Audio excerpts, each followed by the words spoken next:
All right, internet people, it's been a while since we've done one of these reviews, so we'll just jump right into it. I think everybody knows what this knife is. Do we need better lighting? I think we need better lighting. Let's try this. Is that better? I think that's better. I think it is. I think it's much better. All right. Everybody knows this knife. It's the benchmade 940 that, I think we've all watched a Wrangler Star video or two. That's how I found out about this knife. I've had this knife a long time, and this is not a benchmade 940 review. This is a Calton Cutlery rebladed benchmade 940 review. I did not know that Joe Calton rebladed 940s until I watched one of his videos, so I reached out to him, and I had my choice of 440 or 1095, and I chose 1095. I like carbon steel blades. I like them quite a bit. So that's what I choose, 1095. And basically, I sent him my 940, and he sent it back to me with another blade in it. Now, I did receive my factory blade. He sent it back, so if I ever need to send this to Benchmade, I can put the S30V blade back in it. But why did I choose a carbon steel blade? Well, because I just like carbon steel. I like the way it sharpens. I like the character it builds when it takes a patina. I just like carbon steel. I don't know why. That's just me. If I lived in Florida or on the coast, I would be more toward stainless steel. But I live in North Alabama, so I don't have to deal with so much corrosion on carbon steel blades once they take a patina. So I got it, and I have carried this in my pocket for probably 2 months or so. I honestly thought I had already reviewed this, but looking back through our content, it wasn't there. So my son, Big Ron, said, "Dad, you never made a video about that." So here it is today. I have had remarkable feedback from this thing. I love it. It came almost screaming sharp. There was a burr all along one edge when I first got it. The burr came off really easy. I have sharpened this twice since I've had it, and it takes a screaming edge. It could be because of the blade grind. When I was emailing back and forth with Joe, he kind of asked me, "Hey, how do you want the blade grind? I can either make it a really thin slicer, or I can make it more like the factory edge." And the reason most people don't like the 940 is because it's got such an obtuse factory grind on it. It just doesn't cut well. What do you need a knife for? I personally need a knife to cut good. So I told him I want this thing to cut really well. And I tell you what he did. He took it dang near to a zero grind on the edges. It's a full flat grind. And it is, can you see this? It is, man, it's like a laser. It's a little bit thicker material than what Benchmade uses. So he offsets that with the washers. And it is, it's great. I keep my pivot a little tight. I don't like mine just free falling when you close it. I like to be able to close it intentionally. But, so let's get into the characteristics of this blade. It's 1095. He runs his blades pretty hard up, I believe in the 62 to 64 range of Rockwell. And so it doesn't patina like, well, let's see, like this knife, like the R. James knife I reviewed. This is ran pretty soft at around 58. This thing patinas like crazy. This one, not so much. I don't force a patina. I just use it and let it do its thing. And it was a little slower to take a patina, and the patina kind of comes and goes on it. I keep it oiled down. We're at the end of summer in North Alabama, and it's been 100 degrees with not the humidity in the 90s. So if you don't oil your stuff, you will get some rust.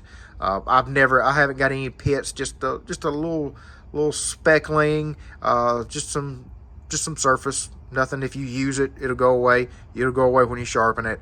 That's it. Just basically from being in my pocket while I've been sweating. Nothing concerning to me whatsoever. The working areas, can you see in there, of the pivot, all that are free of rust. Just a drop of mineral oil on it. I use mineral oil because I'll cut up a hamburger or anything for the kids if we're out and about, or if I'm at work and I need to cut up a pork chop, I'll just whip out my pocket knife and I'll cut it up with that. I don't carry a steak knife or anything in my lunchbox when I'm at work. I just use my pocket knife, and I use it to cut everything. It's been great. I have not chipped the edge. I have not rolled the edge. The heat treat that Joe has done is spot on. I mean, man alive, it has. It's been a great knife. It's a better blade than what came on it from the factory. That's for sure. I was just not happy with the S30V blade. S30V blade. I felt like I couldn't get it as sharp as other S30Vs.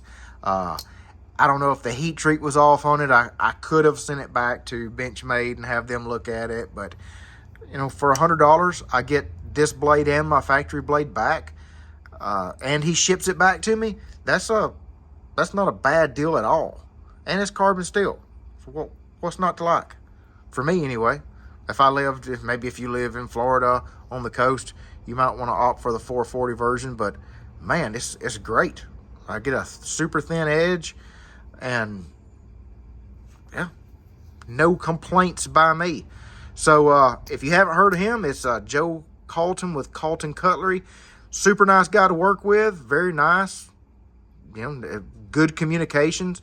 It's awesome blade, and he'll thin it out however you want it. I wanted mine a little thinner, and when I got an email from him as he was shipping it back to me, and he told me, he said, man, be careful with the edge. It was really thin. He said, be careful with it.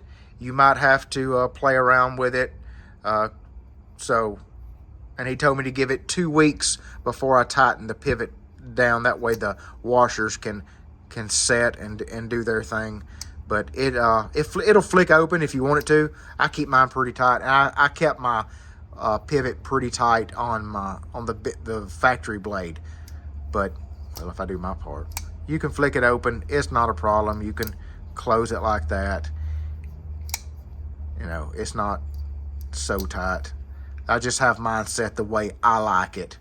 I even do my Spydercos the same way. I don't like a blade that just falls down when I unlock it. I want to purposefully close the blade, and I want to purposefully open the blade up. When I want it open, I want to have to open it.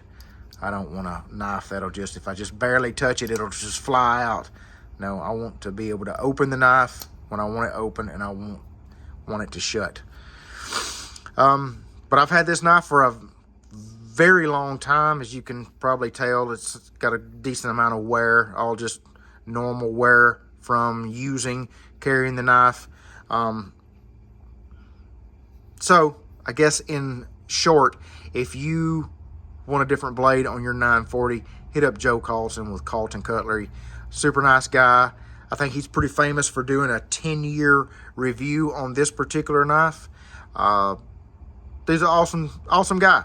He's super great to work with. Kept me informed every step of the way, and hey, that's all you can ask for. Awesome customer service. I think he's reached out once since I've received the knife just to make sure I was happy with it.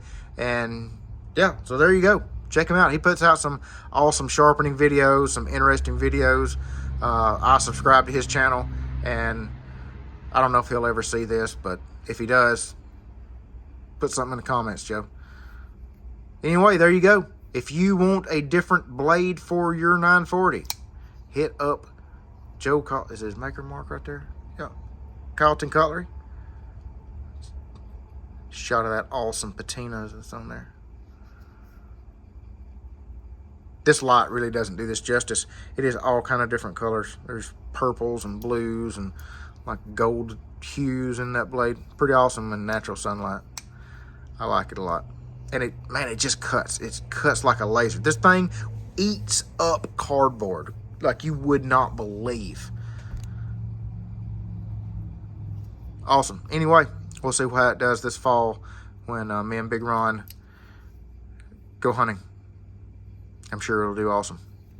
But there you go. That is a benchmade 940 rebladed by Joe Calton with Calton Cutlery.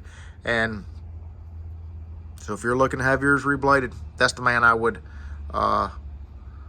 send it to. I'm not paid by this. He didn't give me this for free. I paid my own money for it. He probably doesn't even know who I am. I doubt he's a subscriber to my channel. But there you go. That's my review. Hope you like it. If it was interesting at all, give it a thumbs up. If you learned that you could get these rebladed, there you go. Give it a thumbs up. If you're interested in that Colt upper in the back, stay tuned because we have we're just waiting on a barrel to come back from being pinned and welded, and we will build that joker out. And I think everybody's going to like the way that one goes. So stay tuned for those videos, and we'll see you guys in the next one. See ya.